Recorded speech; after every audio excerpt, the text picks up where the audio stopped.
We will get started right away. So to start off, this today webinar is going to be about uh, some concepts related to being a SOC analyst. We will primarily be covering how to install a CM tool and how to utilize it to and all the different varieties of features it provides. We will be using the CM tool to perform a few tasks that a regular SOC analyst might do. So let me just get started. If you could give me a second, I'll start presenting my screen.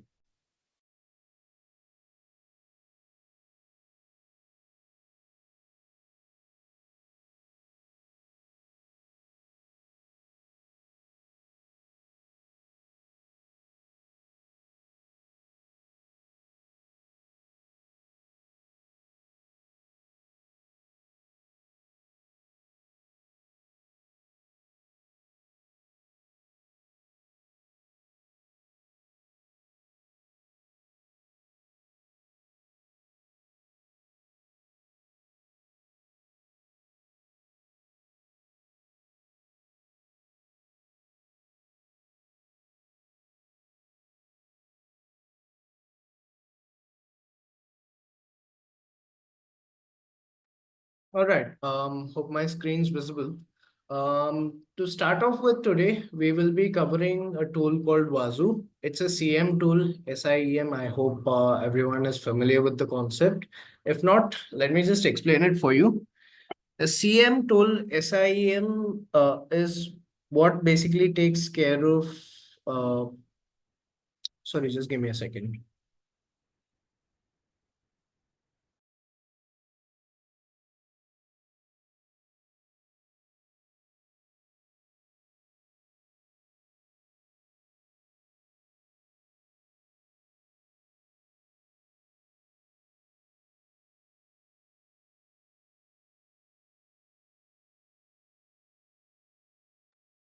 Yeah, sorry about that.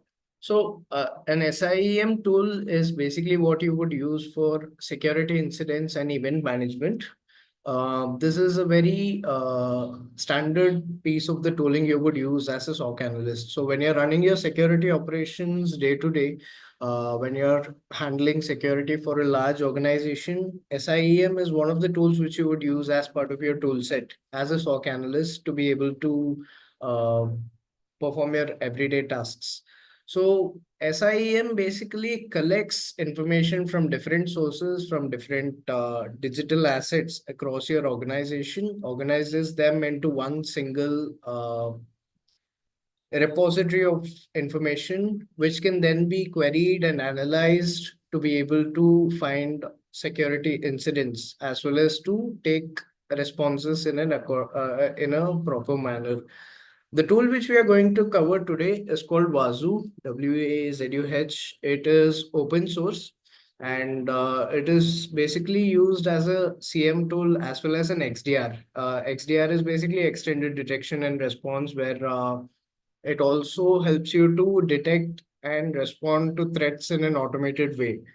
So we will be covering how to install Wazoo and how to sort of use Wazoo to be able to perform security operations. Of course, we are going to be covering it on a single system. So we are going to be installing Wazoo on the device which I have here right now. And we will be seeing how to utilize that. But the same approach applies to installing and using Wazoo on multiple devices. So let's get started. The code which we are going to look at is called Wazoo Docker. It is available as a GitHub repository. It is a collection of scripts which you can use to install Wazoo onto your system. So we are going to be using Kali Linux for this. This is a readily available Kali Linux installation which we have. We are going to be installing Docker on top of this, and then we are going to be using Wazoo on top of it. So the first thing we will need is to install Docker. So we will just go ahead and do sudo apt install docker.io, which will install the required software which we need to be able to run Wazoo. Now, Docker is a containerization platform, which means you will be able to run different pieces of software in an isolated environment, which is separate from your system which you have. The software ultimately still runs on your system, but since it is an isolated environment, it'll be running in a separate, isolated compartment of your system. So that is what we will be using now. So let us check if the Docker command is installed properly. Now we can see that Docker has been installed properly after we did apt install. And let's also check if Docker Compose is available, which means so when Docker complains saying that Docker Compose is not a command, you will need to install Docker Compose separately. So Docker Compose is also available separately. You can search for apt search Docker Compose, or you can also install it uh, by Googling it. Since on Kali Linux, Docker Compose is available as a separate package, which you can just directly install. You can just do sudo apt install Docker Compose. So now once we have installed Docker and Docker Compose, might need to update my repositories a bit.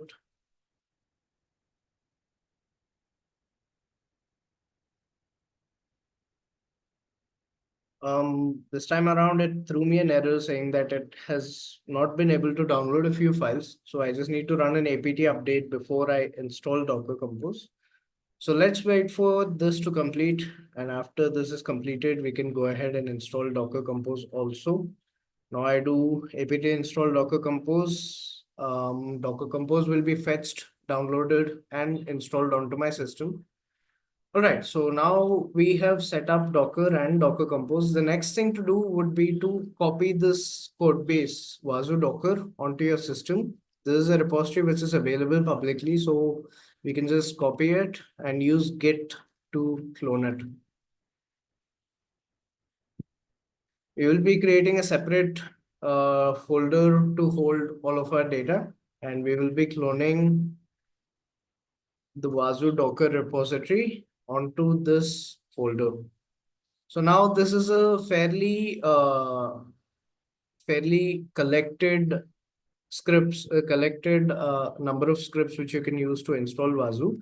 There are different options for installing Wazoo where you can install it onto a single node, which means a single system or a single server, and have the agents deployed onto multiple systems. Also, you can have a multi-node deployment where you're having multiple servers on which the whole Wazoo platform is hosted. But for demonstration purposes, we will be going with a single node version of Wazoo.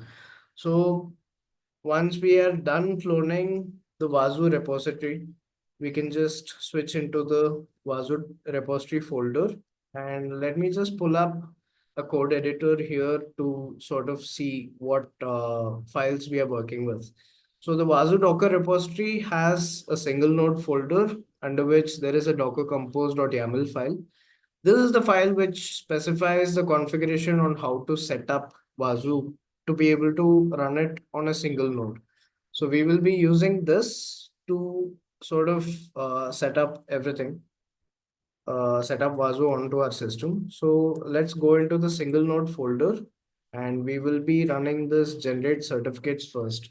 So Wazoo also comes with SSL certificates to authenticate the node which you're communicating to make sure that it's the proper system. And it uses SSL certificates or other purposes internally. So we will be using Docker Compose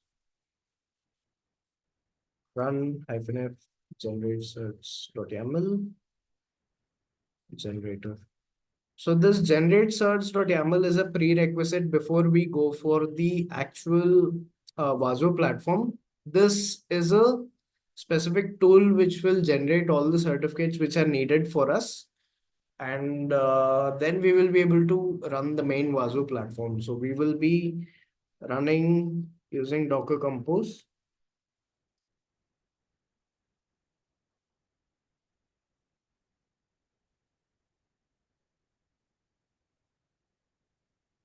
Yep. There is a bit of an error. So,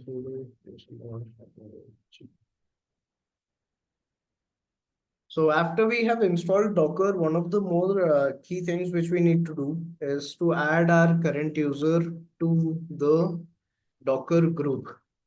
That way, we will have permission to communicate with the Docker daemon. So now I'm going to do exactly that. And once I do that, now this time I will be able to use Docker Compose to be able to run this. Let me copy paste the command again. Now it'll start pulling the image which it needs to use to generate the SSL certificates. And yeah, there seems to be an error with this.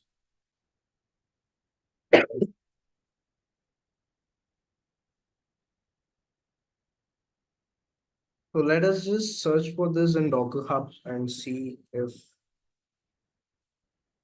there is a certain error with this.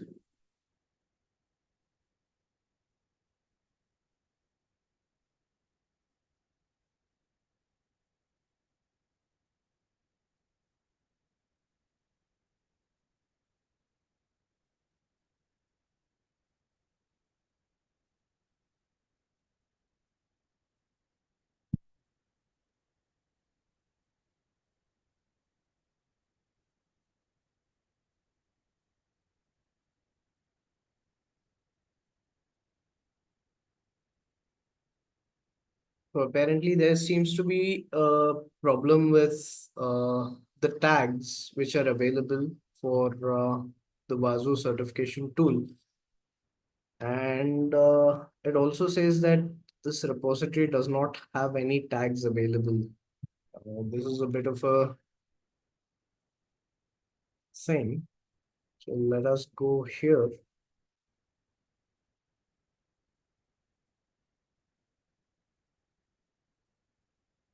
We can do something.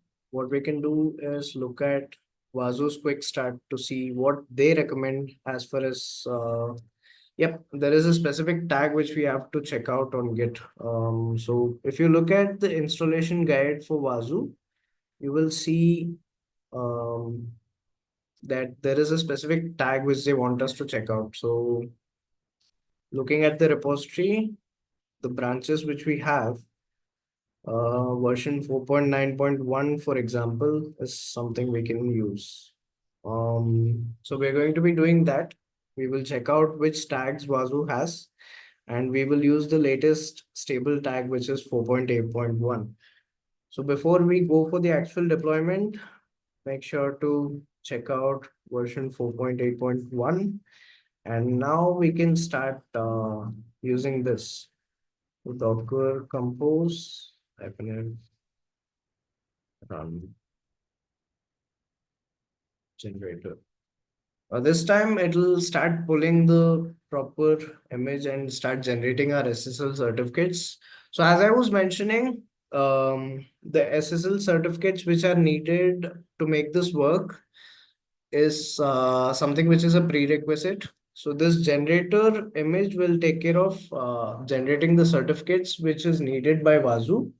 And after the certificates are generated, we can start pulling the main platform of Wazoo, and then we will be able to start working with Wazoo itself. So let us just have this run.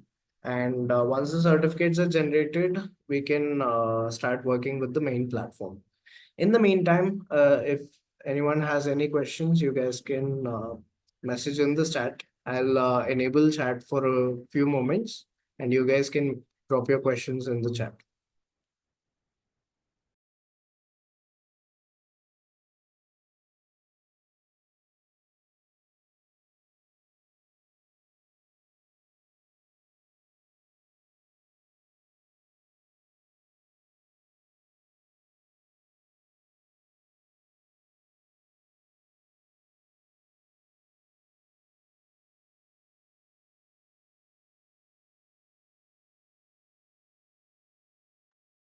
Yeah, about the recording, yep, it will be available. We will have a cloud hosted recording which we will be uploading to our YouTube channel. So you will be able to you will be able to access the recording once it's available on YouTube. And yeah, let me just kind of repeat what we are doing here for those who have joined just now.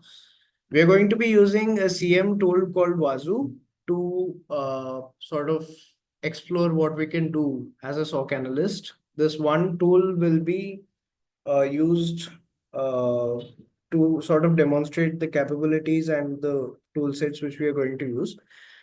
So we are going to be using a specific tool called Wazoo, and we are just going through the steps needed to set up Wazoo itself. So the first step we did was to clone the GitHub repository for Wazoo. It's called Wazoo Docker, and this is the repo which we need to use.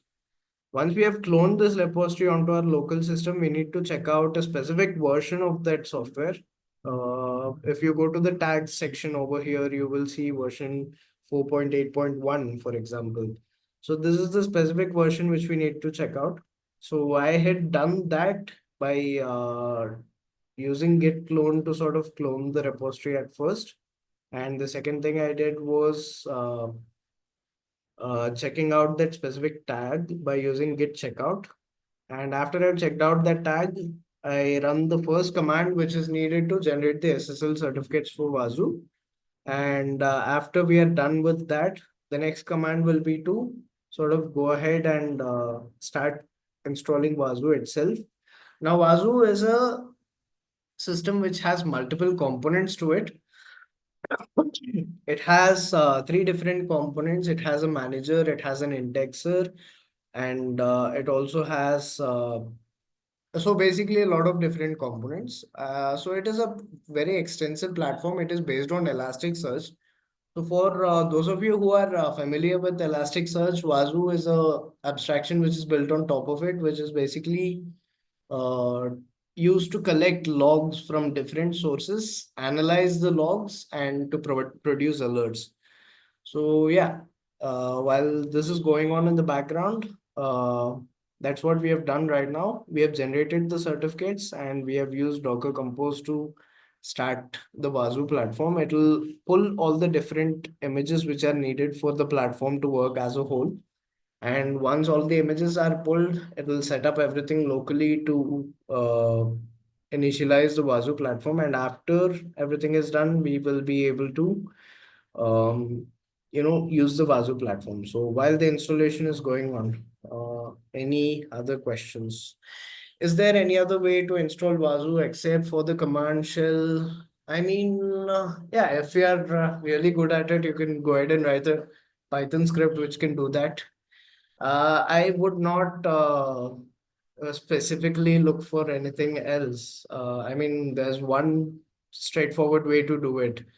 I would not rather do it any other way. It's pretty simple to do it this way. If you know the steps, it'll be very easy to sort of do it.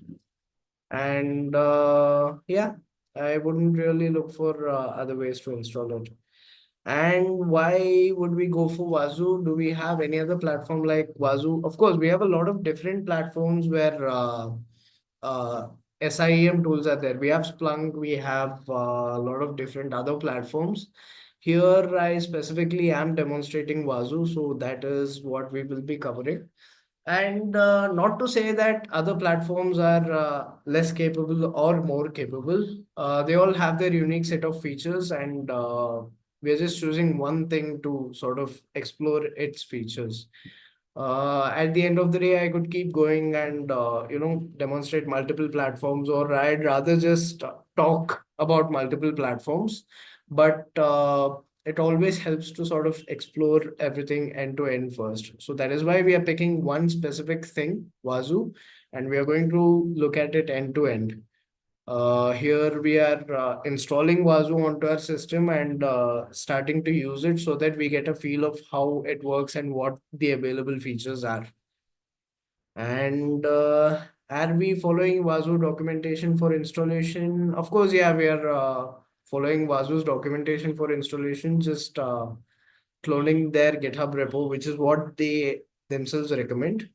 And yeah, we are sort of doing the exact same steps which are there in the Wazoo's official documentation.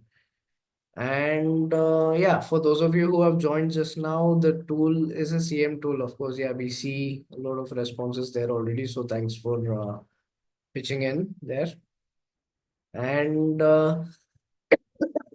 yeah, which command is used to generate certificates? This is the command. As soon as you have cloned the Wazoo Docker repository and CD into the single node folder, you will see a YAML file there, generate indexes certs.yaml. So now there are two ways to do this. If you look at Wazoo's documentation closely, you can provide Wazoo with SSL certificates which you already have, if you do have them. Or if you do not, then you can just go ahead and generate some self-signed certificates, which is exactly what we are doing here. We are using this command to generate the indexer certificates, and that will basically generate all the certs which we need.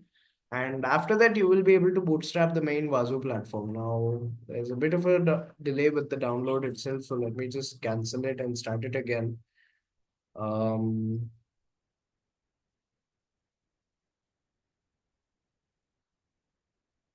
yeah, now it seems to be better.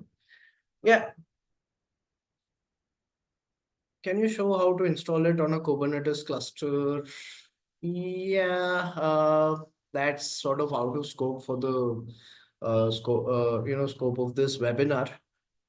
It should be pretty same, the way we are using Docker Compose. It's pretty much the same. You can just use the Docker compose.yaml as a starting point, and then sort of convert it into a Kubernetes YAML, and then use that to deploy it onto a specific Kubernetes cluster. But I will not be covering that specifically because that's kind of out of scope for the whole the webinar. The point of the webinar being we only cover installation in one mode, uh, but rather we would like to explore what features it offers. That is the main focus of the webinar. And please increase terminal size. I hope this is visible enough.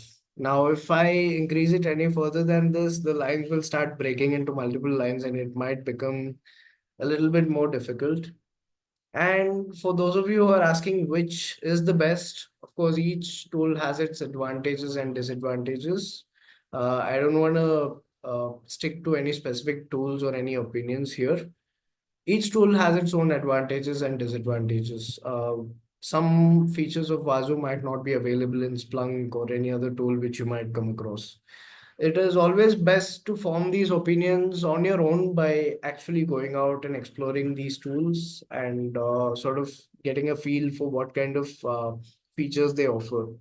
So once you actually go through these tools and try to understand what they do, then it becomes much more easier for you know comparing it yourself. So you might need to look at specific features which it offers, and going out and exploring the features will always give you a better understanding of what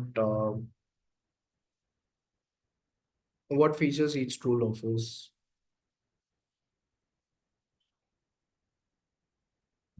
And yeah, of course, for those of you who are asking alternative methods of installations, you are free to go with other methods for installing Wazoo. It's just that for the purpose of this demo, I just wanted to install it using Docker. And if you want to install it bare metal, by all means, go for it. That's always also a very valid way of installing. And yeah, if I should elaborate a little bit more about Docker, Docker itself provides a level of isolation uh, from your other system processes. So whatever is running on your system is not actually affected by what is running inside the containers, except for a few interfaces between the system and the containers. Whatever is running inside the container is pretty much isolated from your system. And using Docker is a fairly straightforward way of getting any piece of software running on your system, because not only does it bring the software itself to your system, it also pulls all the dependencies of the software. Say, for example, if I want to have Wazoo, I might need to have a lot of other things installed. So Elasticsearch is based on Java. So there might be a lot of different components which I need to install if I am setting it up all on my own. And Docker sort of abstracts away this little thing for you. It allows you to package entire applications into Docker containers, into images, sorry. And then you can just sort of pull these images and run them locally so that you can run the application along with all the dependencies. Now, of course, there's always a limitation that you might be running a different distribution of Linux, or you might not even be using Linux at all, but rather Windows. In all these cases, a little bit of a abstraction provided by Docker actually helps. In the case where Docker sort of helps you to get up and running with all the different platforms, regardless of what platform you're using, you will be able to get it up and running as fast as possible and without much change. And yeah, sorry.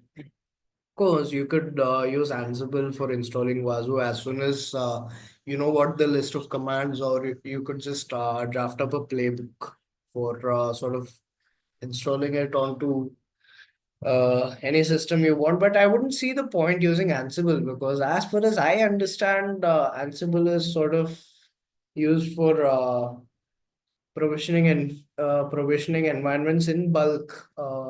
You would ultimately be setting up probably one or two instances of Wazoo across your whole organization. Even if you plan to set up Wazoo, you will be setting up one or two instances.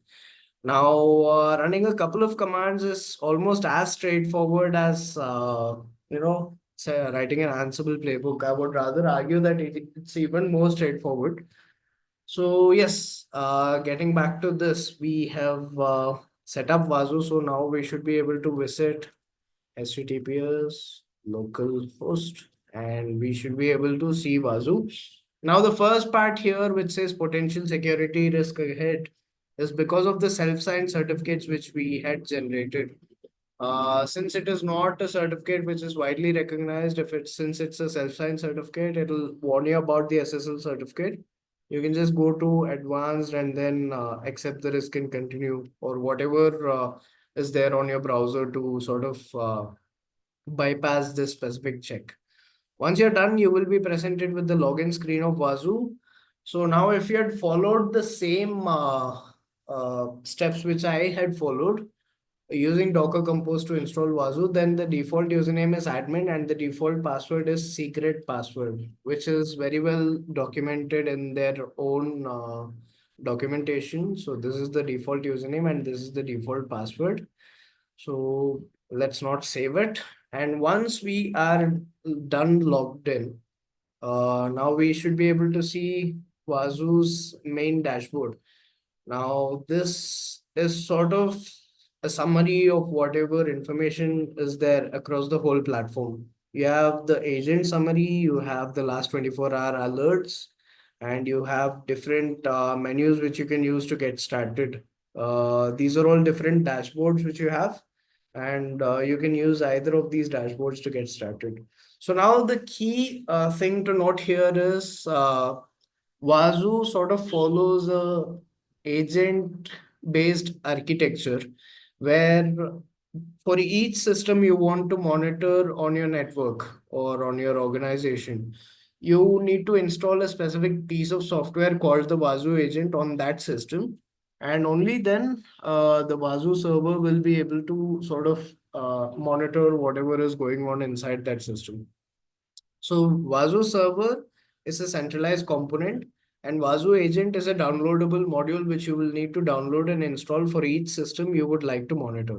So what we are going to do now is we are going to set up one single agent, which is the same laptop which is running Wazoo itself. Of course, Wazoo won't monitor it since it's running in an isolated Docker container. We will need to separately download and install the Wazoo agent onto this system. So what we are going to do now is to select the package according to whatever system we have. So this is a fresh installation of Kali Linux. So it's deb AMD 64. and the server address is the private IP address of the server.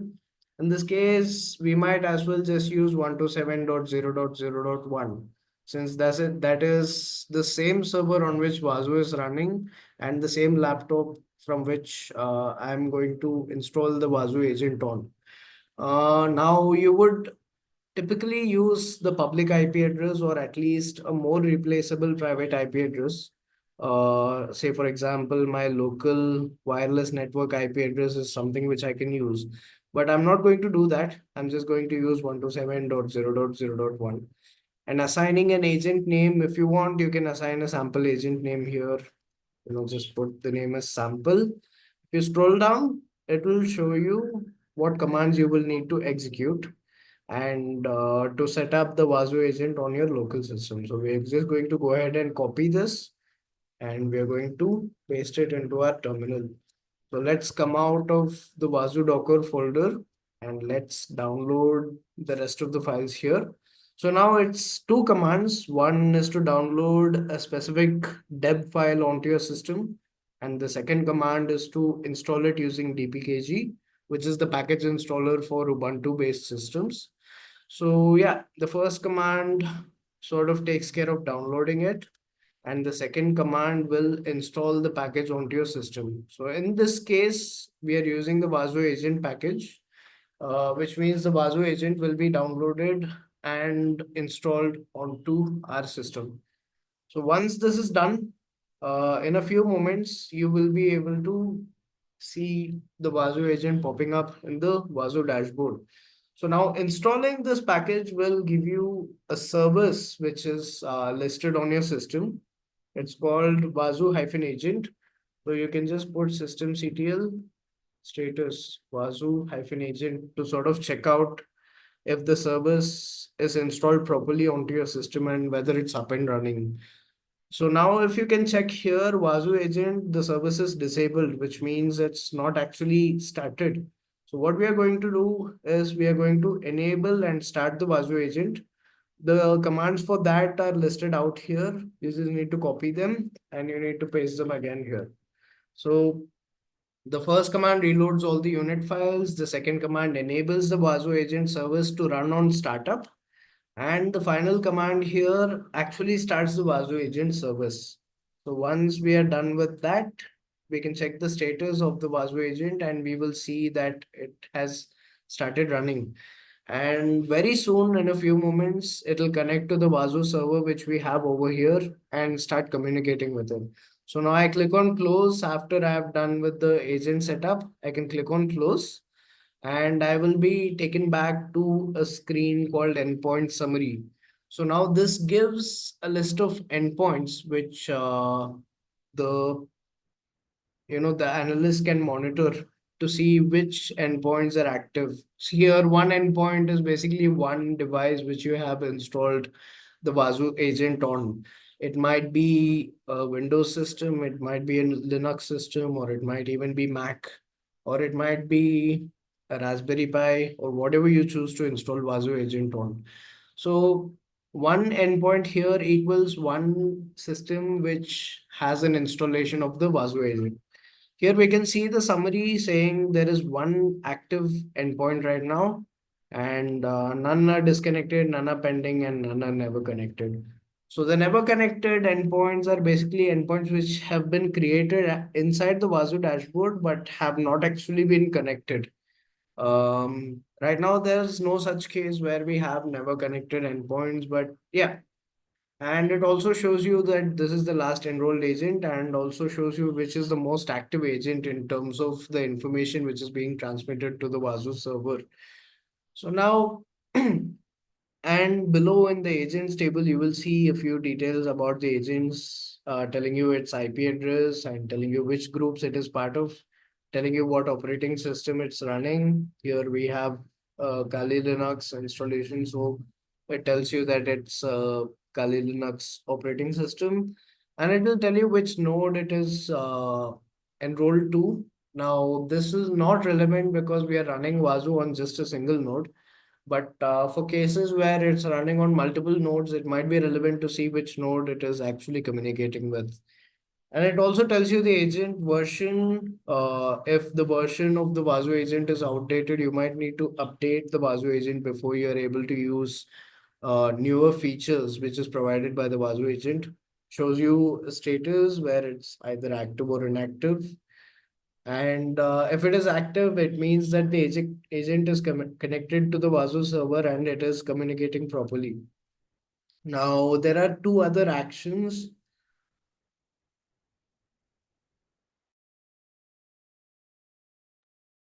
Sorry about that. There are two other actions which you have against each agent. One is to view the summary panel, and the next is to open the configuration. Now, let's go and check out the configuration itself to see what has been applied to this agent. Just downloading and installing a piece of software is not going to be enough. We will need to see what are the configurations which are actually applied to this agent so that we can sort of get a feel for what features are being provided. So now, if you look at this, you see multiple sections for configurations, and some of the main sections which we have is global configuration, communication, anti-flooding settings, and labels. These are configurations which allow and coordinate the communication with the Vasu server itself. So now the Vasu agent is an independent piece of software. It can still run on its own, and it periodically communicates with the Vasu server. This main configuration is what takes care of handling the communication itself, um, the way in which it communicates, and the amount of data it sends per unit time, and what policies need to be applied to that specific agent. There are cases where, say, for example, you have a lot of different categories of devices across your organization. Say, for example, uh, you might have servers which need to be heavily isolated and not communicating with a lot of different devices, except for the devices which it needs to be communicating to. Or you might have more, a little bit more liberal configuration for endpoints, where you provide endpoints for different members of your organization, and they need to be able to download and interact with almost like the most of the internet. So, for example, these can be used to assign different policies. So you can label any specific agent with multiple different labels, and whichever label applies, uh, those specific policies can be used to sort of enforce rules for specific agents. So you can label agents with different labels, and then you can also go ahead and create policies which apply for a specific label. So that way you will be able to use the agents to sort of coordinate different policies.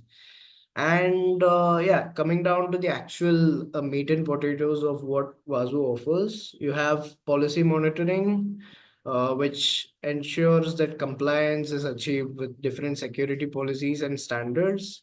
It has OpenSCAP and it has SysCat. SysCat is basically a CIS benchmarking scanner which runs a scan on each system to make sure that it is up to certain benchmarks. So now CIS is a pretty standard benchmark which you would have to sort of evaluate the security of different systems. And this CIS benchmark is built into Wazoo by this SysCat module, which uses the CIS scanner to sort of perform all these checks and to raise alerts as to when some specific checks have failed. And scrolling down, you have system threats and incident response. You have OS query, which is basically just a module to sort of expose the entire operating system's information in a table-like format as a relational database-like format. It sort of exposes all the configuration that the current system is having as a queryable database. And then you have inventory data, which gathers the information about the operating system, hardware, and other things. As we have previously covered, we were able to look at the operating system version from the inventory data. And it also collects other information like what kind of hardware it is running on, all the networking and different packages which are installed onto the system. And there is active response, which is sort of an automated way to respond to threats. So the Vasu agent works by collecting logs and information from different sources and analyzing the logs to produce things called alerts. So let's say, for example, an attacker is connecting to your system on a specific port where he is not supposed to connect to. Then your Vasu agent might notice that specific activity and might raise an alert based on that, saying that this specific action, which is not supposed to happen, is actually happening. And not only can Vasu raise alerts, it can also immediately respond to them by using this active response, where you can sort of predefine what actions need to be taken whenever alert of a certain kind is presented. Say if an attacker connects to a port where he's not supposed to connect to, then you can block the IP address of the attacker to sort of, as a first measure to sort of control how much impact the attacker has onto your system. And there is a commands module where you can execute commands across the entire fleet of Vasu agents or onto specific systems. From a centralized point, you can execute commands on different systems, sort of like Ansible, you could say, or sort of like any other orchestration tool. These commands you can execute on all systems to sort of make sure that you know they do the systems are onto a specific configuration and set to a specific standard. If they are not, you can raise alerts based on that too, and then use the commands module to sort of go and rectify that. And Docker Listener, it also collects the information from Docker containers and Docker socket to see sort of what is going on inside that. You have log collection, which basically collects log and other information from different sources across the file system. Say, for example, on a Linux system, it might be syslog or it might be the var log folder where a lot of different logs are stored. Say, for example, on my system, if I go to var log, you could see a lot of different folders here. One is my xorg, the display, the Apache web server, APT, my packet manager, sorry, my package manager, Exim, which is a mail server, and so on and so forth. Basically, the idea is that logs are present on a system on multiple different locations, and they are present there by default. Even without having Vasu, you can still go through all these logs to sort of understand what actions are being performed on a specific system. And this log collection module from Vasu brings an integrated way to do this by pulling all of these logs onto a single location where you can further analyze these logs and produce alerts in sort of an automated fashion. And Vasu has a very extensive way of collecting these logs and raising alerts. And this log collection module is a very integral part of it. And the next module is integrity monitoring, which sort of monitors all the different files which are there on a specific system. So now going forward, we will refer to these systems where Vasu agents are installed as endpoints. So integrity monitoring monitors critical files on endpoints, which can then be sort of, which say, for example, an attacker might tamper with very sensitive files on a specific endpoint. He might be able to read certain files which have sensitive information, or he might even be able to modify certain files which allows him more privilege over the system. Integrity monitoring solves exactly that by going through all of these sensitive files, keeping a tab on all these files so that whenever a change happens to any of these files, it will raise an alert. And that way you will be able to get notified immediately as soon as any change happens to any sensitive file. And of course, cloud security monitoring through Amazon S3, Google Cloud, and GitHub. These are all kind of out of scope for the session, but they just sort of collect information automatically when it is deployed on AWS. Say, for example, if the system you're installing the Wazoo agent on is an EC2 instance, then by default, Wazoo collects a certain pieces of information which is used to then sort of monitor the security of AWS and so on and so forth. So that's it for the configuration tab. You can also export the entire configuration as a PDF. You can click on this and look at specific pieces of configuration which is there. You can also modify the configuration which is present here.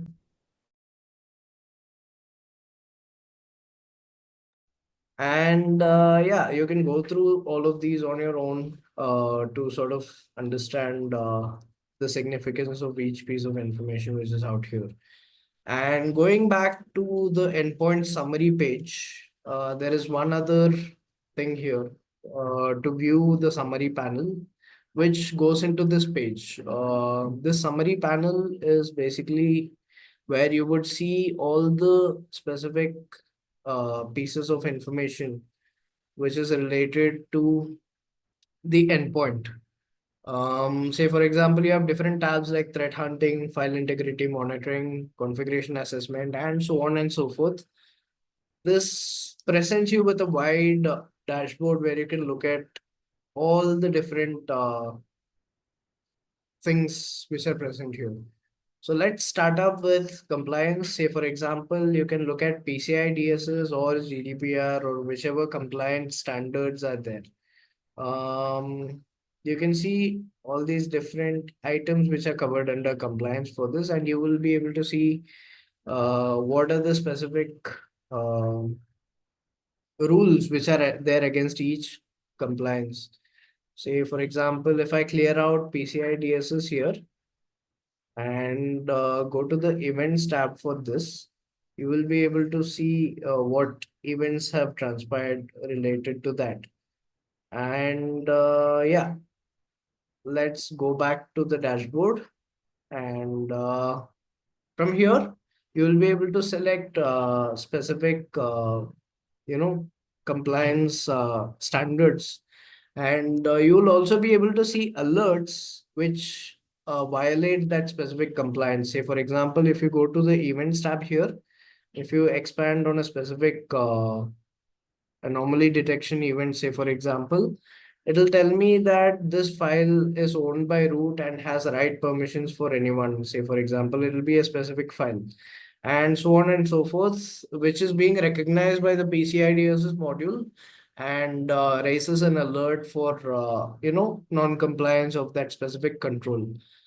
Similar to that, you have all these different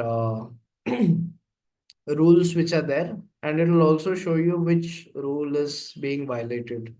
So now let's go back to the agent summary panel where we can look at the other features that it offers. We go to overview here, we'll be able to select the agent.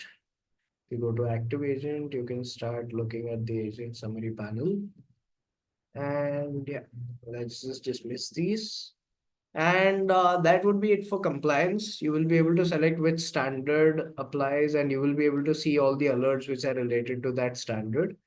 And there is the MITRE attack panel where it shows you what tactics, techniques, and procedures are being used. Now, this is a very generic thing. The MITRE attack is a framework which is used to sort of evaluate the different attack methods which an attacker has on a system.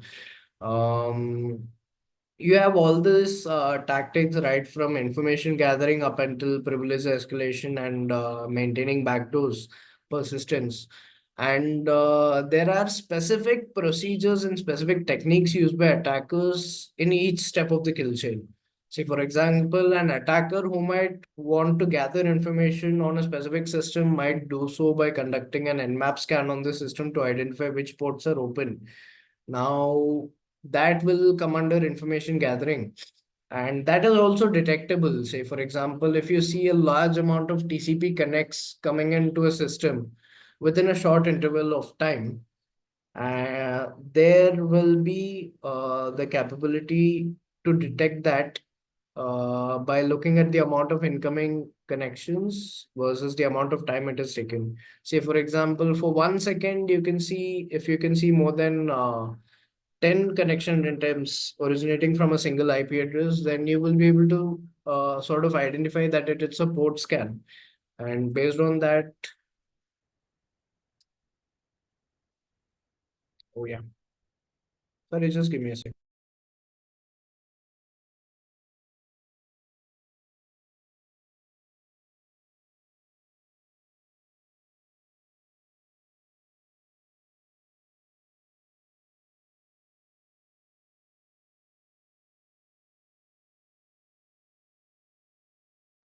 Yeah, sorry about that. I hope my screen is visible now. Is everyone able to see my screen? All right. In the meantime, we seem to have already another question. What is the SIEM's primary goal, to monitor the infrastructure security, or is it also possible to monitor the security of in-house applications? Yeah, to answer this, by default, the CM does not monitor the security of specific applications, but Wazoo includes capabilities to collect logs from different applications. If you have your application logging to a proper source, you can always develop rules and decoders to sort of make Wazoo analyze your custom logs from your own applications. And then Wazoo will be able to alert for incidents which are happening inside your applications also. Remember, two things. One is Wazoo is open source, which means you will be able to modify and extend it as much as you want. And the second thing is that Wazoo is also really good in terms of customizability. It allows you to write your own rules and decoders to sort of achieve the monitoring for this applications which you have. Um, that's also going to be sort of covered tomorrow, where we are going to develop a custom rule set to sort of monitor for malware which is being executed. And then we will use that rule set to sort of identify when an attack is being conducted on a system. Now, back to what we were presenting. Let us just go through the rest of the, uh, you know, the summary screen here. The next part here is FIM, which is file integrity monitoring, which I have already covered. Keeps tabs of like critical files across the system. If any uh, change happens to any critical file on the system, then this is where you would see the alerts coming in. And then you will have event count evolution, which is a timeline of how many events are there. And then system checks will show you the different audits which are being performed. Now, this is something which is there by default and which is something you can immediately action upon. A typical question for SOC analysts might be this. Now I have got Wazoo installed on my system. What next? What do I do to sort of increase all this compliance and other things? Um, this is a good starting point. The system checks which you have here runs quite a few standard checks across your system to make sure that things are in proper order. If it finds anything weird, it will automatically notify you, and you can start addressing them from here.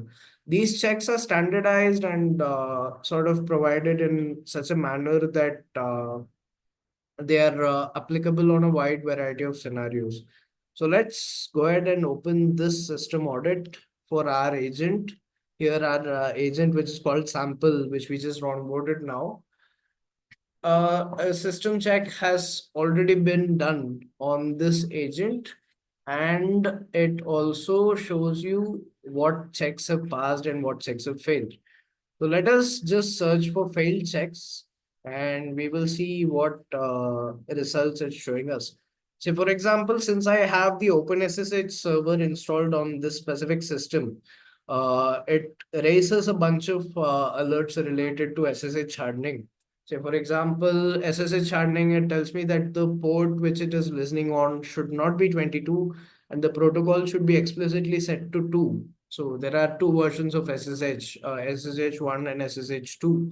By allowing the older SSH1 protocol, you're allowing outdated methods of transferring information between a client and a server, which might then be exploited in ways which can compromise the security of the system. So it is better to set the protocol to 2. Now we also have a little bit of a drop down here, which kind of expands to show you why that specific alert is there in place. So here it tells you the rationale behind that alert. The protocol parameter dictates which version of the SSH protocols are in use. Version 1 has weaknesses, is what it says. So remediation is change the protocol option, and the description is the SSH protocol should not be 1. And the check which is actually being applied, you can see that there is a regular expression which is sort of presented here. So for those of you who know regular expressions, it's a way of representing strings, or say for example, regular expressions are things which you can use to look for patterns inside files. So most of Vazu's checks are done by regular expressions where it looks at certain files and matches against certain patterns to see if those files contain those specific content. And yeah, this is the condition behind this, is that it needs to check if the protocol version is 2. If it is not so, it'll raise an alert. And going on, SSH hardening root account should not be able to log in. So there is permit root login, and permit root login might have been allowed on my system, which might sort of explain this. So let me just switch to a root shell and check my actual system for all of this. Let me go to etc ssh sshd underscore config, which is the configuration file for the SSH server. So now since Vazu is throwing a lot of alerts related to this specific file, let's start looking at this. Let me search for port. By default, the port is 22, which is why this is commented out. Then protocol should be set to 2. Let's search for protocol. We do not find protocol here, but there is an include to another different folder, which means it might be present there.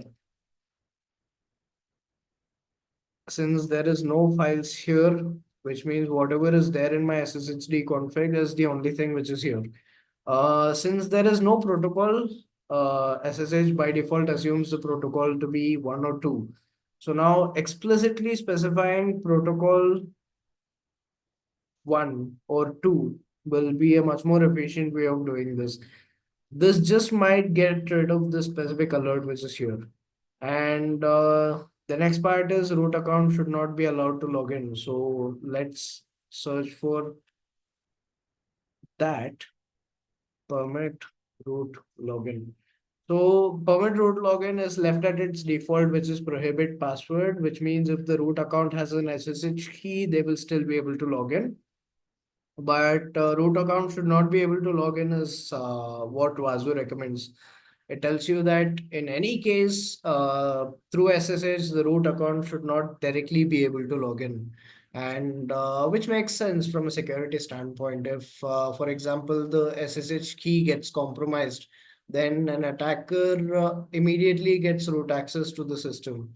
As opposed to when the SSH key of a separate account gets compromised, then the attacker might also need the password to elevate to root. Say, for example, if you have sudo, then that's just one other layer of defense which sort of protects you in this specific case. And going forward, SSH hardening, no public key authentication, which tells me that this SSH server allows password authentication. It should only allow public key authentication, and password authentication should be disabled. And yeah, which is sort of a corollary to the next alert, which is here: password authentication should be disabled and public key authentication should be used. Since passwords are easily guessable, brute forceable, it's always advisable that you use public key authentication, which uses cryptographic primitives to derive two highly random prime numbers. Or at least that's what the math behind it should be. Um, Public key authentication is typically near impossible to crack. Brute force attacks are prevented by using public key authentication, and that's why Wazoo sort of recommends you to use public key authentication and disable password authentications. And SSH hardening, empty passwords should not be allowed. Now, most of these in the default configuration might just be missing from this file. Say, for example, empty password should not be allowed. SSH daemon by default does not allow empty passwords. You will have to explicitly specify permit empty passwords as yes to allow the SSH daemon to accept empty passwords. Now, in this specific case, the check only sees if the file contains that specific content or not. Uh, Permit empty passwords here is commented out. So you can just comment it. Sorry, you can just remove it, the comment, and convert it into a regular line in the configuration to sort of stop Wazoo from complaining that this is a thing. So some of these checks might be false positives where it just looks for the presence of specific parameters inside the file or not. See, as I mentioned previously, it runs checks based on regular expressions, which only searches for certain patterns inside certain files.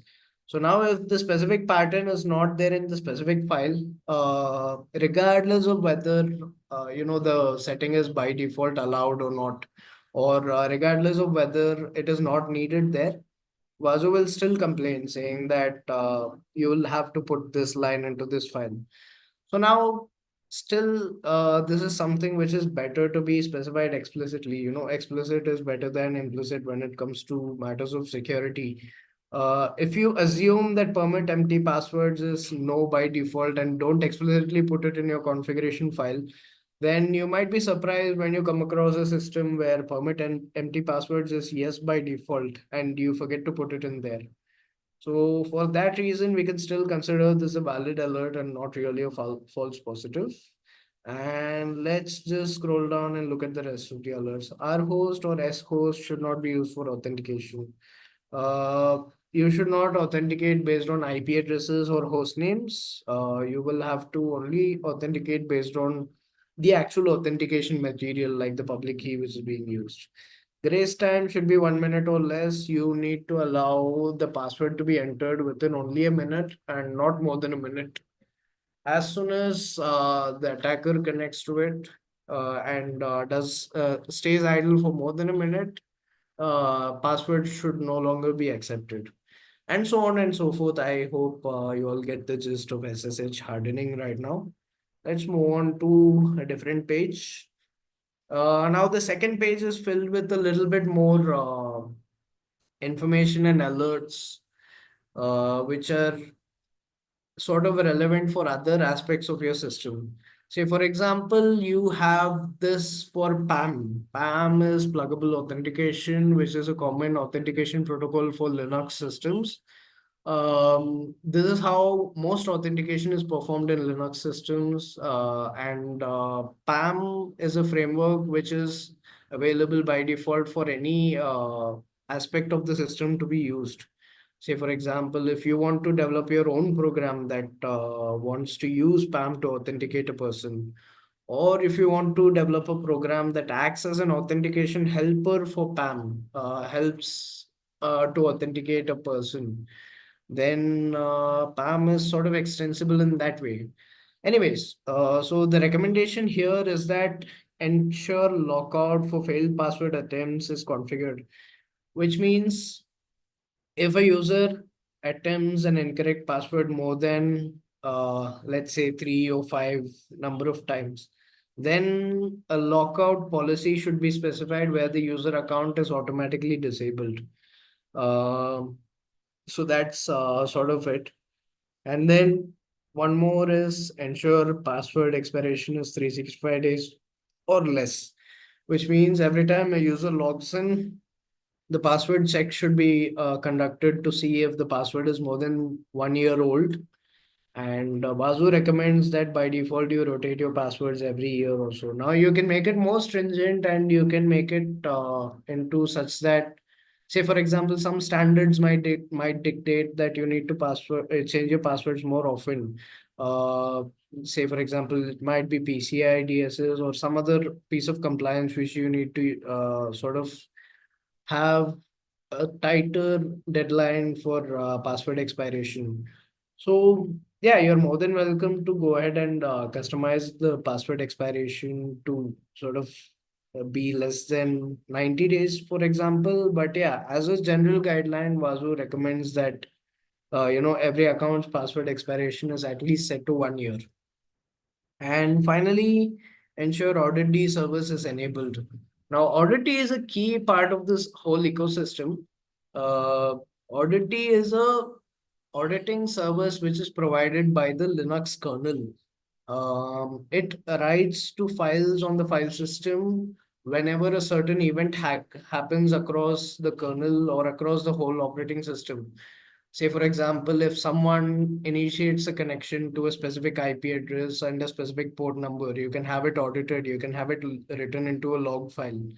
Or say if someone calls a specific system call or runs a specific chains of system calls on a system, which is indicative of a specific exploit happening.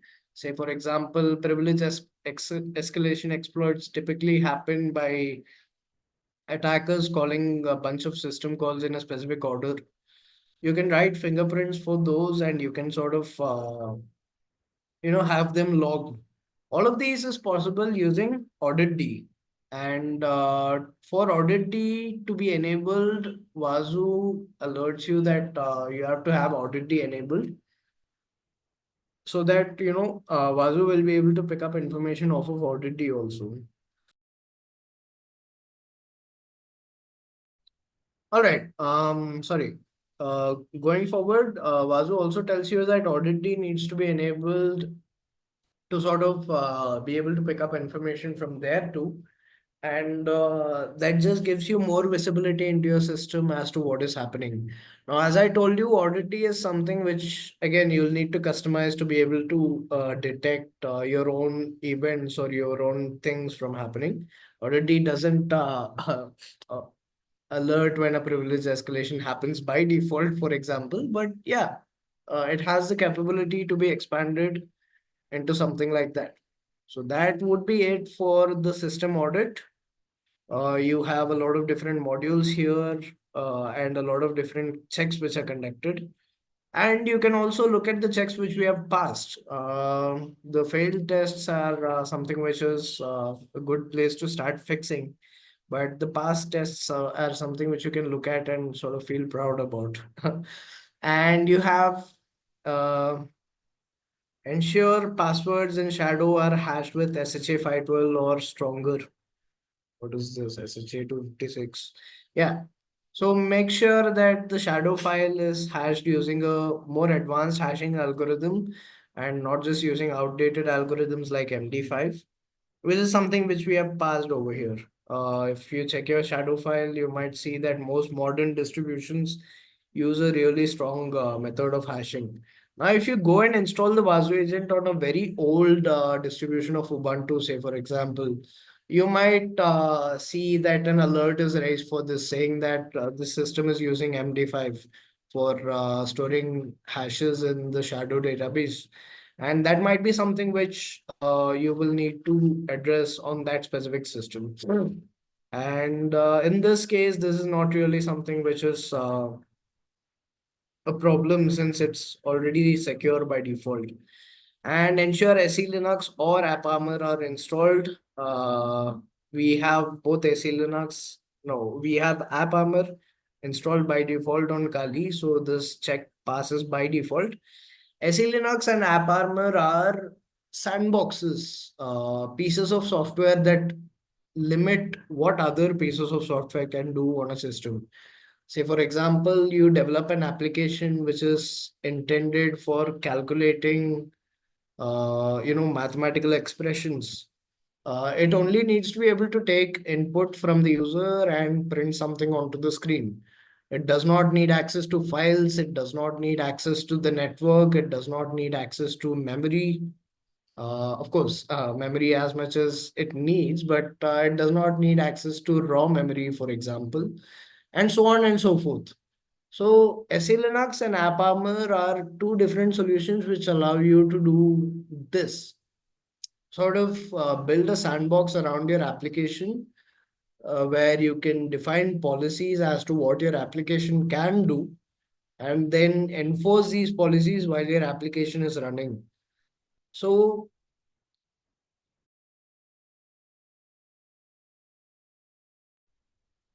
so a typical avenue of attack for attackers is to use existing pieces of software on your system and sort of exploit the vulnerabilities inside those to be able to do things which those pieces of software were not originally intended to do. Say, for example, you have a web application which sort of services requests which are coming in. You might allow the web app to be able to upload files. You might allow the web app to be able to write to a database.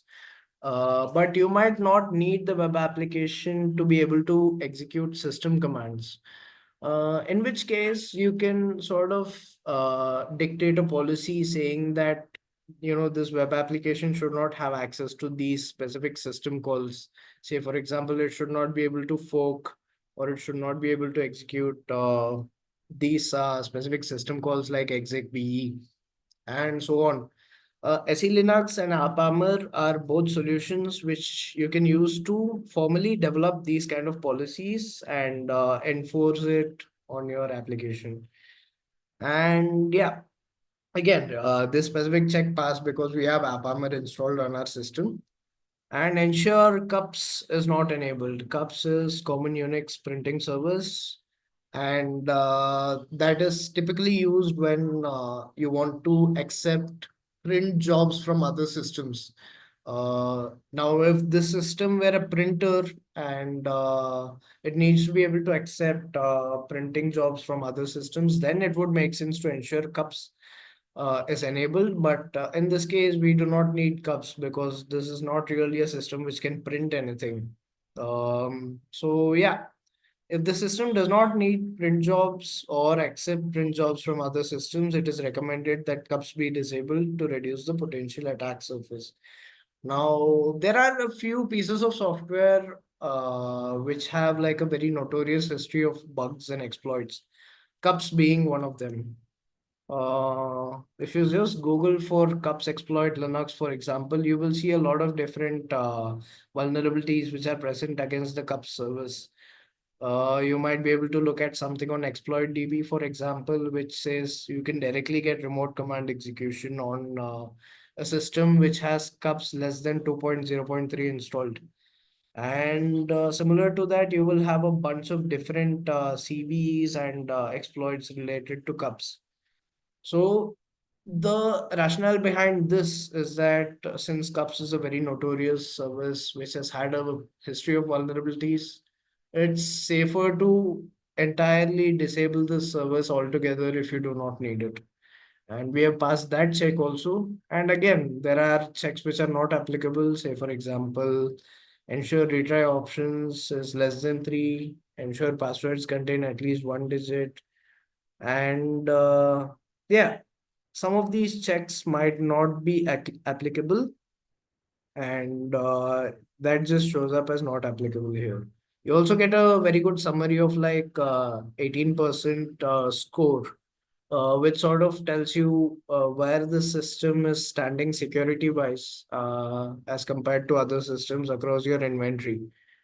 Now, the next thing is inventory, where it shows you which policies have been applied and basically the thing which we have seen already. And then finally, you have events where the endpoint logs are shown. Any and all events which are related to the specific endpoint is shown. Here, for specifically, we have ruled out groups SCA, which means this will only show you logs which are related to the system checks and audits. So here you can see how many hits have come, and you can see that all the different things which we saw in the dashboard are the same things which are here. In the events tab, it will show you ensure audit D is enabled, ensure CUPS is not enabled, and so on and so forth. All of these specific events are showing up here against this specific endpoint summary screen. Now, that would be it for the endpoint summary.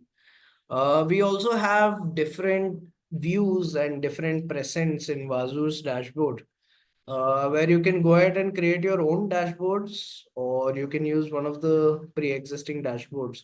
Say, for example, you have under endpoint security, you have configuration assessment, and the same alerts which we saw earlier, SSH hardening, those configuration alerts are being shown here. And you have malware detection where it will check your systems to see if any malware is present, and it will raise alerts if it finds any malware. Now, this has a lot of different implications. This malware detection module is very varied, and it has like a wide range of checks. Now, some of these might throw up false positives, some of these might be misconfigurations, some of these might be straight up malware. It is important that you go through each and every alert here to make sure that you don't actually have any malware installed on your system. So the first alert here, for example, file is owned by root and has write permissions for everyone, is coming from a PHP file which is under my Apache folder. This is something which I can safely ignore because I had intended it to be owned by root. And the write permissions is something you'll need to go and remove by ensuring the proper permissions for folders as well as files. Now, the risk with this is that if anyone is able to write to a file which the root user owns, then they can just go ahead and write malicious scripts or contents inside it. And here the risk is not there because it's just a PHP file and it's being executed by the Apache HTTP server. But there are cases where the root user might go and execute the file again or might execute it periodically. So a good idea by default, if the file is owned by root, only root should be able to write to it. No other user should be able to write to it. In case some other user on the system modifies the file and includes a malicious script, and then that malicious script gets executed as root. So there is good rationale behind this specific alert. So it will be a good practice to go ahead and just chmod it back into the proper permissions. And if we scroll down a little bit further, we will see Trojan version of file detected. And it points me to user bin diff, which is a built-in system file by default. Now it tells me that this file is Trojan. Now this might as well just be a false positive because it is using a specific regular expression and tries to match it against that specific file.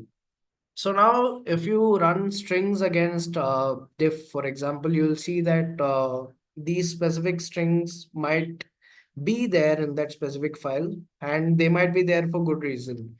So now since this is a very generic signature or a pattern which is being used to match against, it might make sense that this is not really an actual Trojan file, but rather something which is just being reported as a false positive.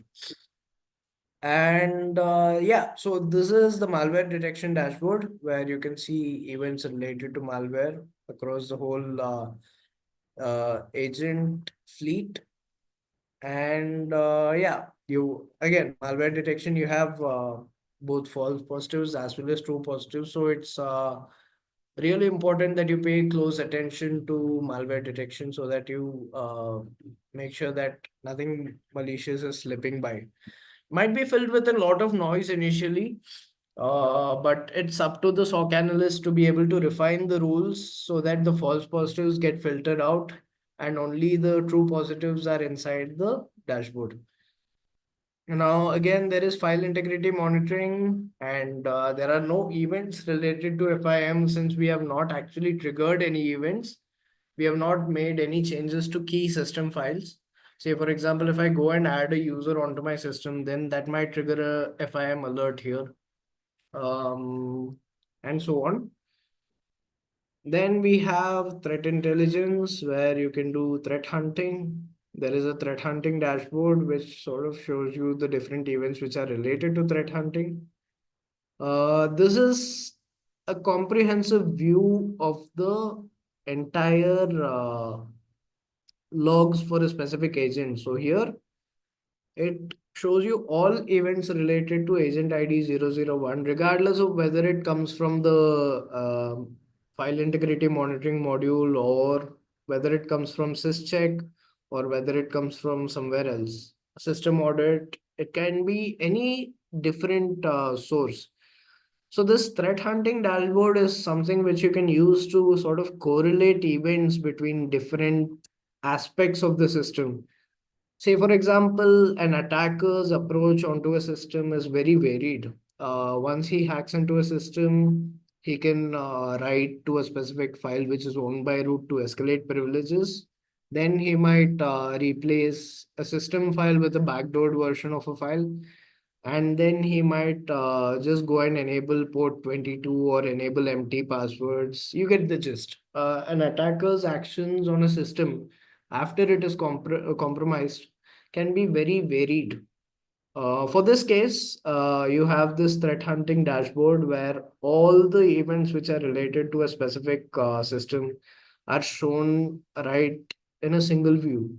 And then you can use this to sort of correlate between different events which have transpired on the system and be able to identify what sort of actions are being performed on a system if it is compromised.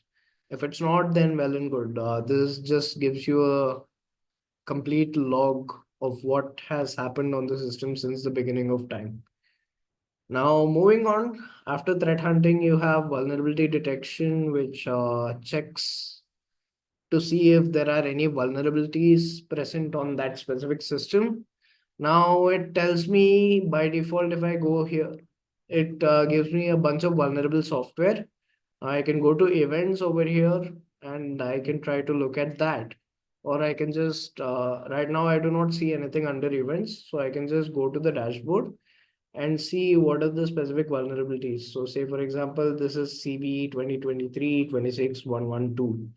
Now I can see which operating system has the most amount of vulnerabilities. Now my specific agent, my operating system here has 23 vulnerabilities, it says. And top five agents with the most amount of vulnerabilities, top five packages. Here I can see Django, async IO HTTP, and I can see Twisted, all these packages which are related to Python and one which is related to Redis. So now these might be packages which are installed at the system level and not actually utilized anywhere. So whichever vulnerabilities you see here, it is important for the analyst to be able to go through it and to be able to validate whether that specific piece of software is being used or not. And if it is being used, remedy the vulnerability by upgrading it to the latest version. And let's also look at the inventory tab over here. And in the inventory tab, we can see in the agent name, you can see AIO HTTP and the package version is here, along with a vulnerability description saying that this is an asynchronous HTTP client, and in affected versions, an attacker can send a specifically crafted post request. When the server processes it, the server will enter an infinite loop. So it is a denial of service vulnerability. And then if we scroll down a little bottom, we can see different vulnerabilities for different packages. Say, for example, the package version here is Django 4.2, and if we look at this specific one, an issue was discovered in Django 5 before 5.0 and 4.2 before 4.2.14. This function was subject to a potential denial of service attack when used with very long strings containing specific characters, and so on and so forth. These are vulnerabilities which are being collected by the Wazoo agent just by querying the system to identify which packages and which version of packages are installed on the system. And addressing each of these is again really critical because you don't want to leave your systems in a vulnerable state for attackers to just go ahead and exploit. And then you have MITRE ATT&CK, which sort of analyzes all the actions which are being performed on each system and categorizes them into different malicious actions. Now, these might be legitimate actions which are happening. Say, for example, I might uninstall AppArmor or I might disable AppArmor because it is causing problems with one of my systems. There is a difference between an action being actually malicious versus Vasu reporting it as malicious. So this MITRE ATT&CK map over here, which you see, is something which you can use to kind of explore what kind of tactics, techniques, and procedures have been used. Now it is ultimately the analyst's responsibility to be able to actually validate if that was a malicious action or if that was something which was carried out as part of like normal operations.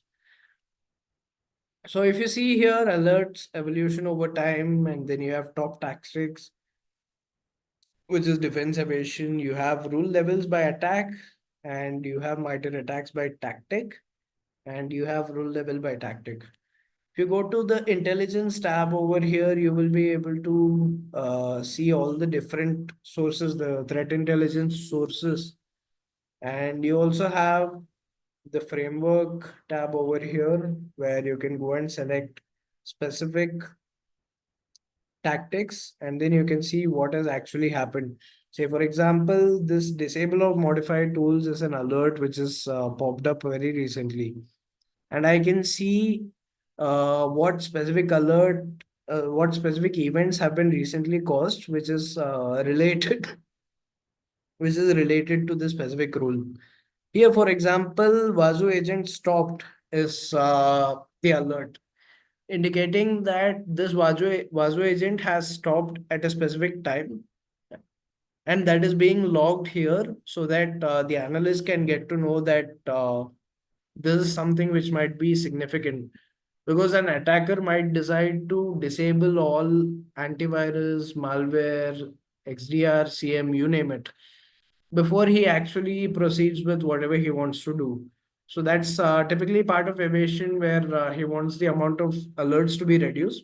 And this specific disabling of the Vasu agent gets logged on this dashboard so that you can get to know whenever a Vasu agent has been disabled.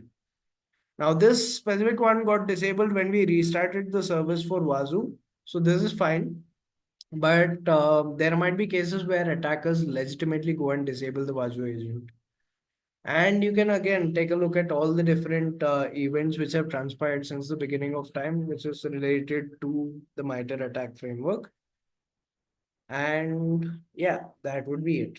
Finally, you have virus total, where if you have any malware installed on your system, there is a virus total integration. And if you enable that integration and configure it properly, you will be able to see malware, which is being categorized here. And yeah, after that, you have security operations where you have all these different compliances, PCI DSs, and so on and so forth. You can look at alerts which are related to that specific category of compliance. You can see PCI DSs compliance events, and you can try to address each event which is occurring over here. So Trojan version of file detected, say for example, you either need to fix the rule which causes this alert, or you will need to fix the alert itself if it's a true positive. So this one, unfortunately, is a false positive. So you will need to fix the rule to make sure that it stops producing these kind of false positives, or you will need to fix the alert in certain cases. And after that, we have cloud security, which is related to Docker, AWS, and so on and so forth. Here, I do not think we have anything related to Docker here. Since we are not on any cloud, we will just safely skip over this part. We have server management, where we go and manage the Wazoo server itself. You have a lot of different options under server management. Say, for example, you have the option to look at logs, you have the option to look at CDB lists and whatnot. These are all features which Wazoo itself offers. And as I had mentioned previously, to monitor your own applications, you will need to develop your custom rules and your custom decoders to sort of go through each logs. And this rules section is where you would see the built-in list of all the rules which are available inside Wazoo. So if you look here, you will see a lot of different rule categories like syswall, syslog, firewall, ideas, and so on and so forth. We have somewhere around 4,381 rules, which is there by default in Wazoo's built-in rule set. It covers everything from unbound DNS to sysmon to syslog to you name it. Wazoo probably has a rule for that. So yeah, uh, this is something which you can go through after you have installed Wazoo to see what are the rules which are available by default in Wazoo. For these rules cover a lot of different things. It covers systems by default. It covers a lot of different commonly used pieces of software. It covers commonly used logging sources, critical files, sensitive files, and other checks which it can do. And all these alerts which we have been seeing on the dashboard until now are because of these rules. Each rule here is responsible for doing one thing, collecting one piece of information from somewhere, and analyzing that information to check if it needs to throw an alert or not. So each rule here takes care of trying to find at least one specific thing which is wrong. So since Vasu's rule set is extremely comprehensive, you will be able to get a lot of insight onto your systems right off the bat, which you can start to address. And then as your operations mature, as and when you start to scale out and try to do more, then you can start refining your rule set to suit the use case which you are looking for. And after that, we have indexer management and dashboard management, which is basically just backend work. This is the core of the Wazoo indexer and the Wazoo dashboard. Indexer is responsible for storing all the data which is being received by agents, and the dashboard itself is responsible for displaying all this different data. So using indexer management and dashboard management, you can basically just go through um, the different configuration which you have at the Wazoo level, try to refine things so that your CM tool runs properly, seamlessly, and is performing well. And you also get the data visualized in the way you want. So these are the different features which are offered by Wazoo on a default install as soon as you set up a specific agent.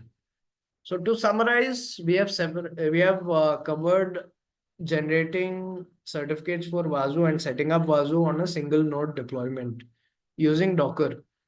And after we do this, we go ahead and enroll a specific agent onto Wazoo. In this case, we install the Wazoo agent on the same system that the Wazoo server is running. And we use the same thing to monitor the Wazoo agent. And after we install the agent, we immediately see the different dashboards which Wazoo provides. And Looking at each of the dashboards, we will be able to uh, explore all the different kinds of functionality that each dashboard has. And that helps us to kind of get a basic idea of what Wazoo has to offer out of the box. So now, one thing which is sort of an extension to what Wazoo offers is that since Wazoo is open source, since it is highly customizable, you have the capability to extend it in much more ways than it is originally intended for.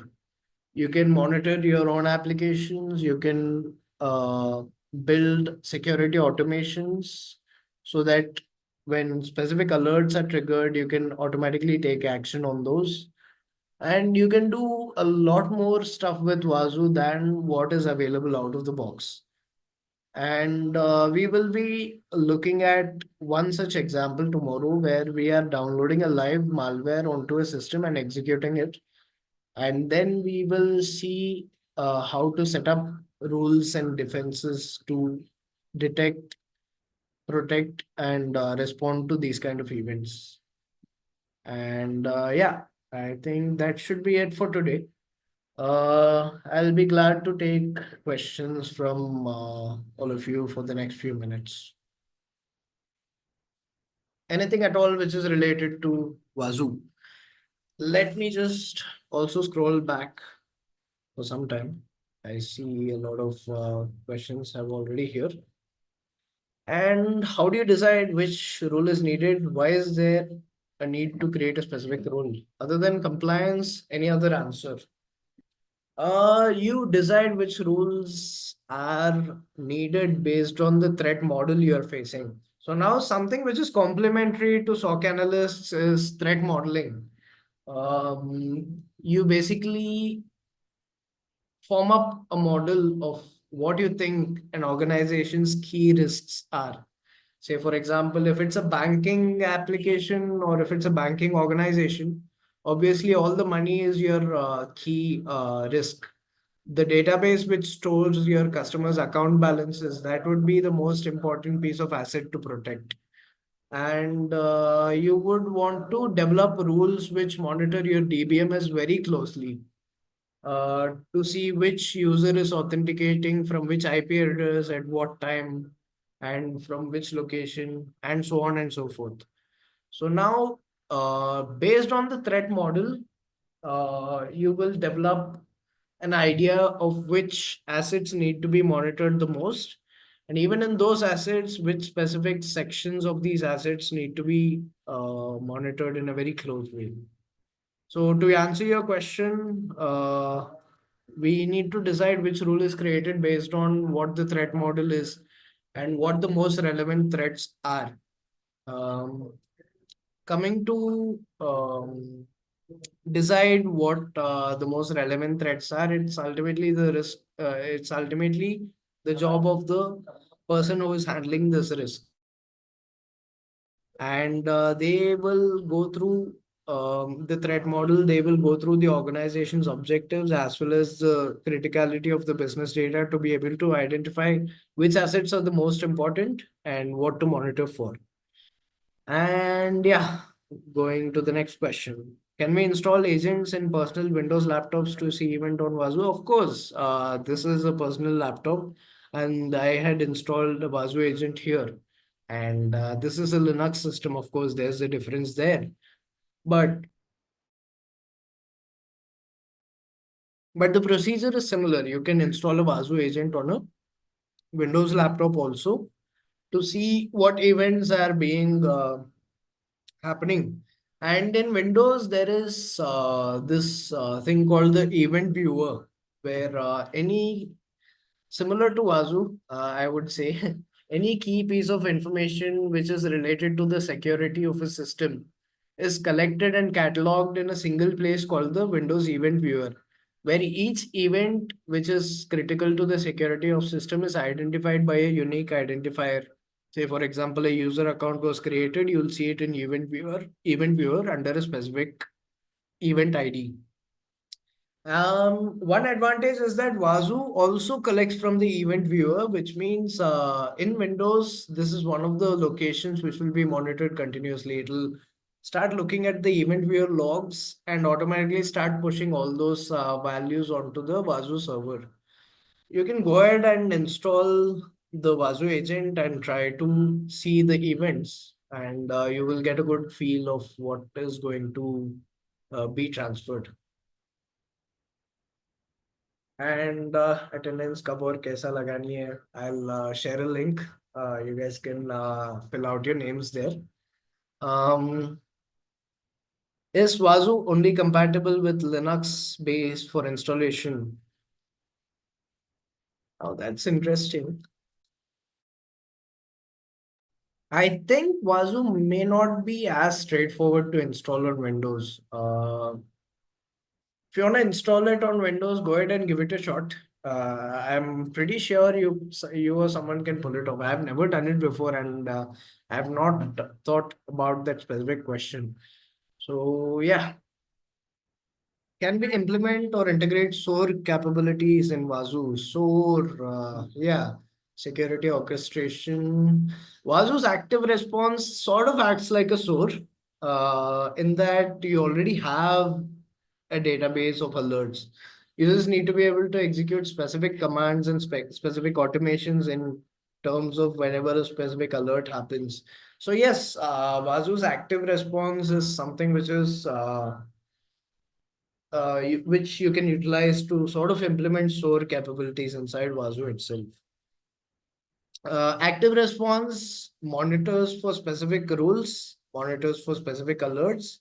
When those rules or alerts come in, it will automatically trigger specific commands to be executed.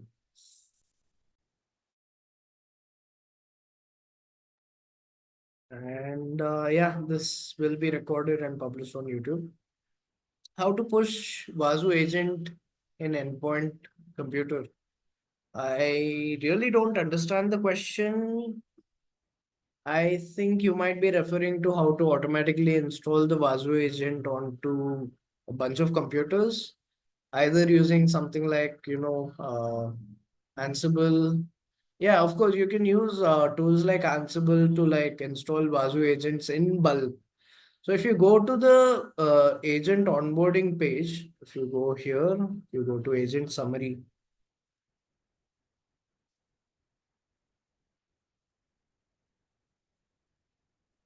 You go to endpoint summary, and if you go to create a new agent here, you already have like a list of, sorry, you already have a list of commands which you need to enter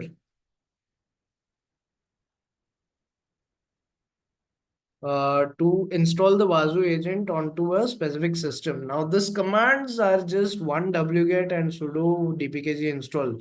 So it's pretty straightforward to execute on any system to be able to use the Wazoo server.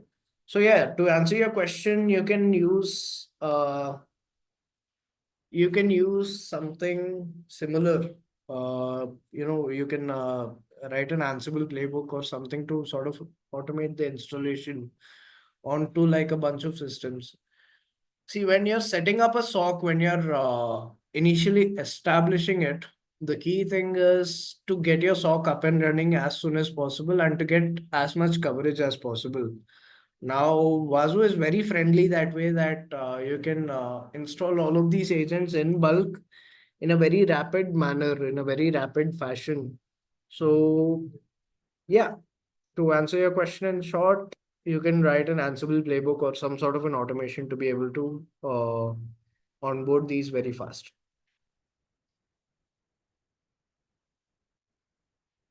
Do Wazoo contain some known vulnerabilities? Of course, like any other piece of software, Wazoo itself has its own vulnerabilities. As soon as you look at Wazoo's security advisory, there is a dashboard which you can follow to sort of look at Wazoo's vulnerabilities itself. And yeah, I am not able to locate it at the moment. But yeah, Wazoo vulnerabilities.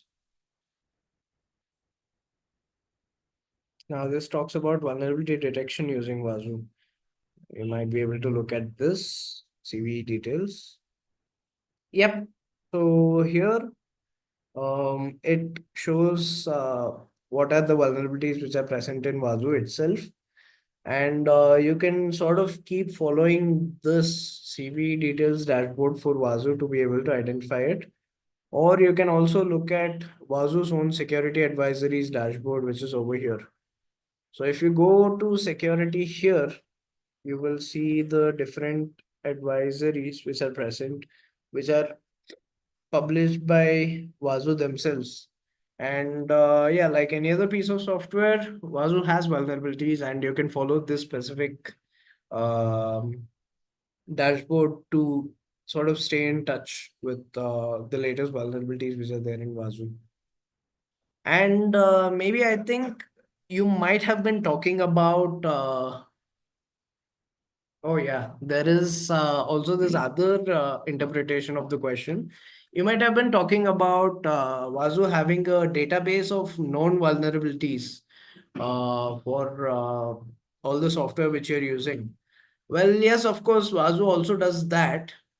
Since we looked at installed packages and what vulnerabilities was there in each package, Wazoo does collect some information about publicly known vulnerabilities for other packages, and it sort of utilizes that while checking for vulnerabilities on a specific endpoint. Can we generate reports as per guidelines? Yes, of course. We have all the standards which are already there in Wazoo, so you can just go and export it as a PDF to be able to get a report. So whenever you're doing your PCI DSS auditing or any other auditing for that matter, you will be able to easily generate reports at the system level, at the endpoint level, basically. What is my computer configuration? This is an i5 with 16 gigs of RAM. Can we create any use cases in this? Well, yeah, of course. This is a CM tool. CM has its own use cases. If you want to monitor security across an organization at scale on a bunch of devices, then CM is what you would go for. And as for specific use cases to sort of look at customizing Vasu beyond installation, tomorrow we will be conducting a live demo where we'll be detonating a piece of malware on a system which has a Vasu agent installed, and we will see how to catch the alert using Vasu.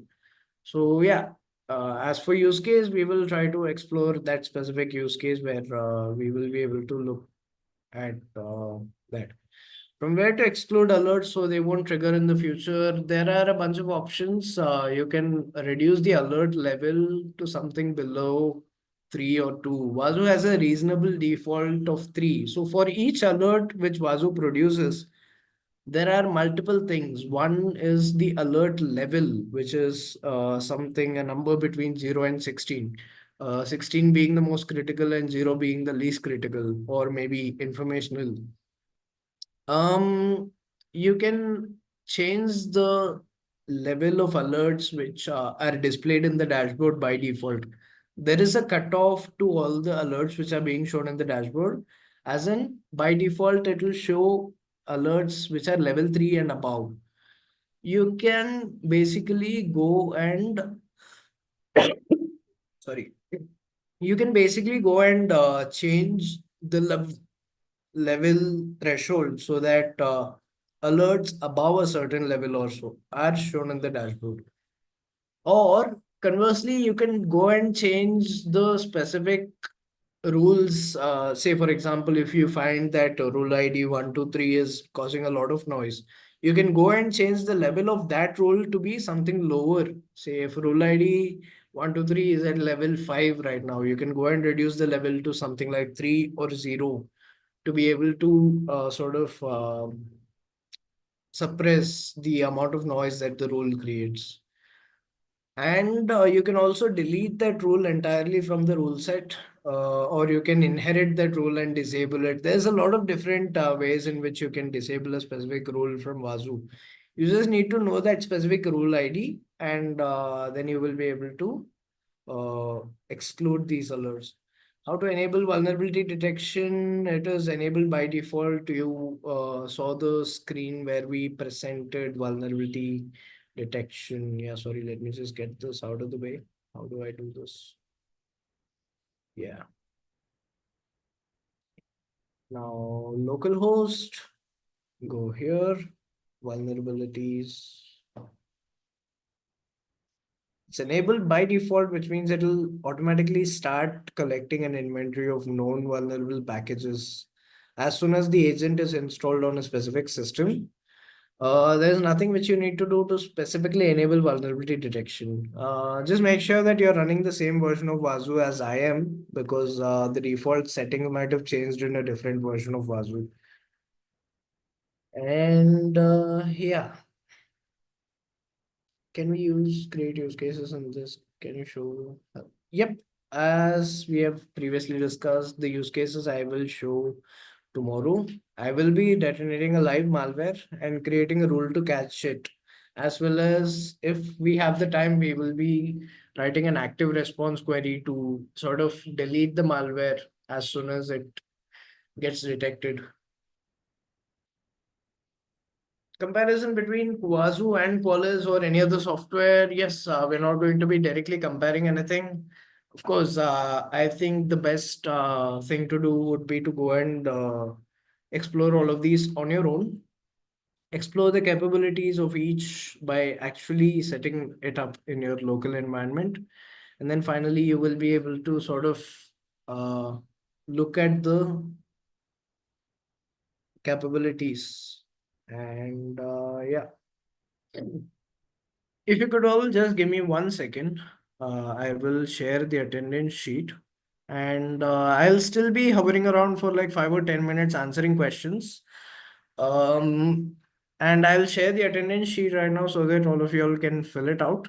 And for those of you who need to go, you all can go. Let me just share the sheet. Give me a second.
All right. Okay. I've shared a Google Forms link over here. So please do fill out that Google Forms link.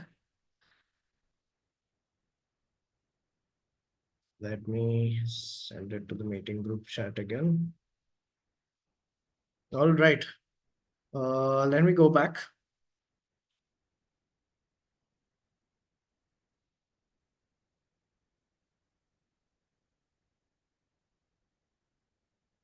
From where we can see remote IPs which are not part of our organization.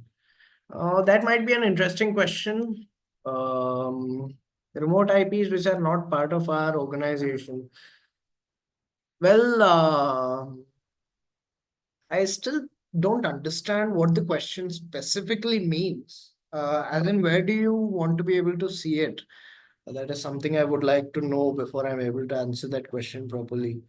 Will we be learning agentless configuration? No. Uh, this 2 days is not enough to cover a lot of ground.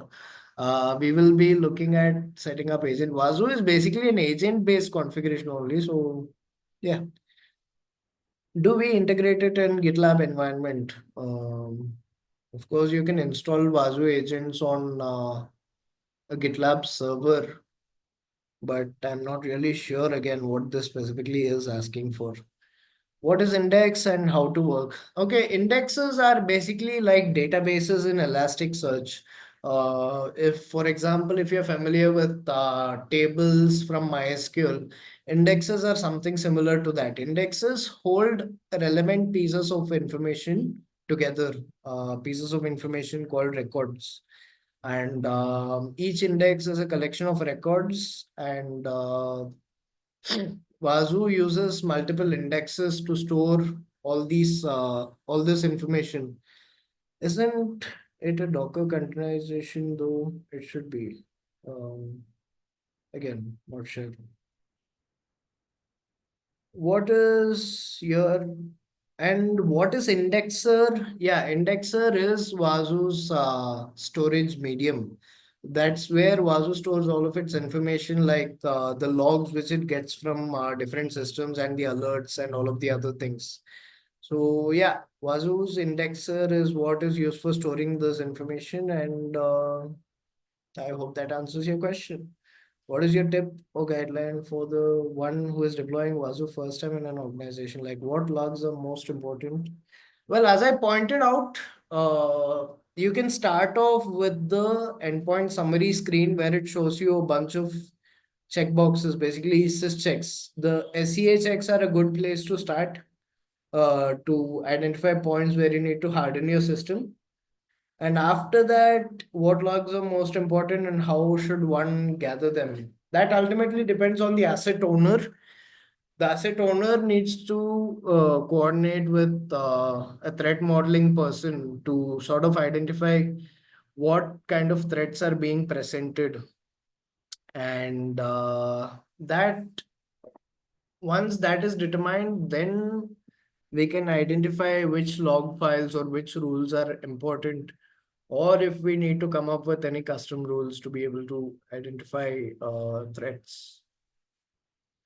How to integrate agentless devices such as network devices in Wazoo. I have never done that before. I'm pretty sure Wazoo does provide some sort of a mechanism to integrate agentless devices. I will cover that probably not in this webinar because we already have a set agenda for this webinar. How to enable vulnerability management tab? It's showing an error in my Wazoo manager. It doesn't in mine, and this is a pretty straightforward fresh installation of Wazoo. I'm not sure as to what the actual error is um, on your side. But if you had followed the same steps I have followed, I am pretty sure you should be able to directly get this.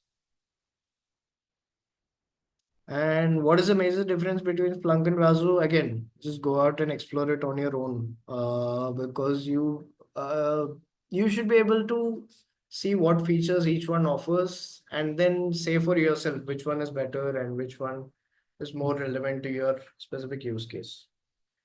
And yeah, attendance sheet is here. I have already pasted the link for the attendance.